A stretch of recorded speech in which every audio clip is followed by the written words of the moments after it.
Deux F-15 américains portent des frappes aux munitions au phosphore sur Deir ez-Zor le 8 septembre. Deux avions américains F-15 ont frappé le gouvernorat de Deir ez-Zor en Syrie avec des munitions au phosphore, a annoncé le général Vladimir Savchenko, chef du Centre russe pour la réconciliation des parties en conflit en Syrie. Deux F-15 américains ont porté samedi des frappes aux munitions au phosphore sur le gouvernorat de Deir ez-Zor, en Syrie, a déclaré ce dimanche le général Vladimir Savchenko, chef du Centre russe pour la réconciliation des parties en conflit en Syrie. Des frappes ont été réalisées le 8 septembre contre la localité de Hadjin dans le gouvernorat de Deir ez-Zor, avec utilisation de munitions incendiaires au phosphore par deux appareils F-15, a-t-il indiqué. Vladimir Savchenko a fait remarquer que les raids avaient engendré d'importants incendies.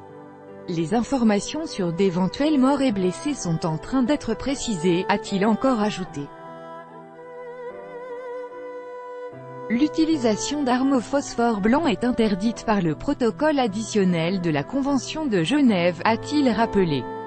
Les forces de la coalition anti-Daesh * dirigées par les États-Unis ont entamé vendredi dernier des exercices dans l'est de la Syrie, avait précédemment annoncé le site de la coalition, précisant qu'il s'agissait du secteur de la garnison d'Al-Tanf et dans un rayon de 55 km autour.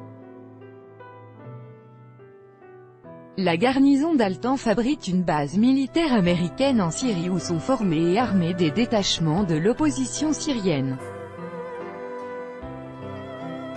Le camp de réfugiés de Rukban est situé dans une zone de sécurité, à proximité de la base militaire américaine d'Al-Tanf, déployée illégalement en avril 2017 sous le prétexte de la lutte antiterroriste.